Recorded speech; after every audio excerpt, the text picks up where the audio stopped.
L'accident de canyoning qui a fait 5 morts mercredi à Sochia, en Corse, est le plus grave survenu en France depuis 10 ans.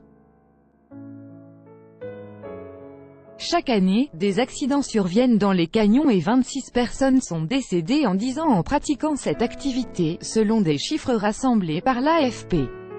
Descendre en rappel le long d'un torrent, glisser sur des rochers, et escalader des parois humides. Le canyoning consiste à descendre des cours d'eau de montagne, rivières, ruisseaux, torrents ou gorges, sans embarcation, souvent en groupe. Ce sport de nature mêle la marche, la nage, les sauts, les glissades, la désescalade et la descente en rappel. Cette activité estivale est-elle particulièrement dangereuse? Canyoning, mortalité depuis 2008. Infogramme des dizaines de blessés chaque année en termes de mortalité. Peu d'études existent mais un rapport établi en 2010 par l'Institut de veille sanitaire permet de comparer le canyoning avec d'autres sports extrêmes. Au cours de cette année-là, une personne était décédée dans un canyon, contre 29 en faisant de l'alpinisme, 16 de la randonnée, 12 du kayak ou 10 du parapente, par exemple. Comme pour d'autres sports aquatiques et de montagne, le risque d'accident est important en canyoning. Les chutes et les sauts ratés font chaque année des dizaines de blessés en France. Dans le cas de la mort de 5 personnes à Sochia mercredi, c'est la subite montée des eaux qui a semble-t-il été fatale.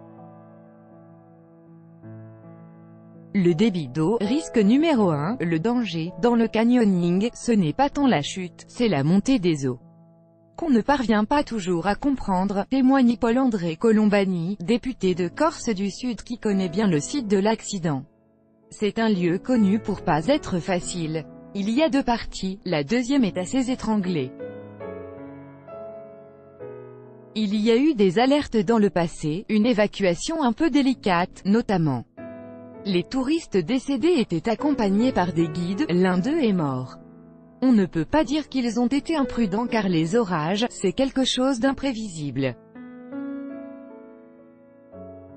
Peut-être aurait-il, le guide, dû se renseigner un peu plus sur les conditions météo, mais ça reste imprévisible, à 200 mètres près l'orage n'aurait pas eu les mêmes conséquences, estime Pierre-Marie Mancini, président de l'Association des maires de Haute-Corse.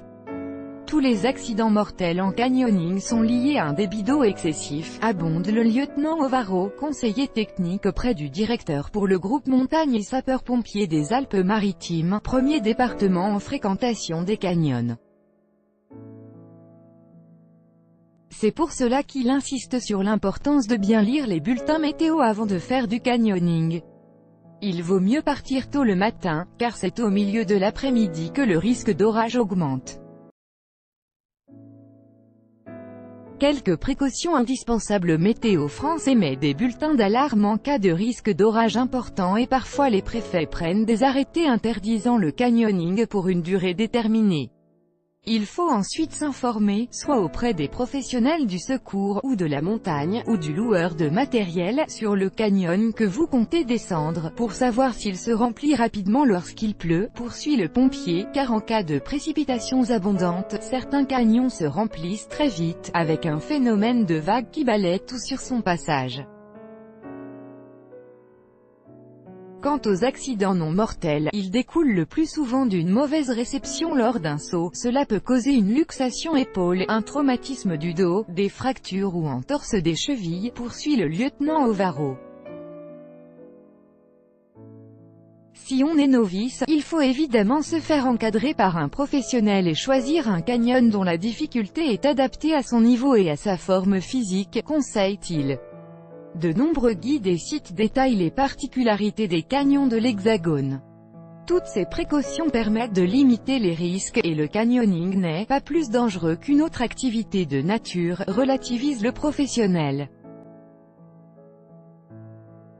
Autre réflexe à avoir, avertissez une personne tierce du canyon que vous descendez et de l'heure à laquelle vous prévoyez d'être de retour. Partez avec au moins un téléphone chargé afin d'alerter les secours si besoin. Certains canyons ont des chemins de sortie, il est utile de les repérer avant de faire votre sortie. Si ça ne va pas, il faut se mettre en position haute et attendre les secours, complète le lieutenant Ovaro.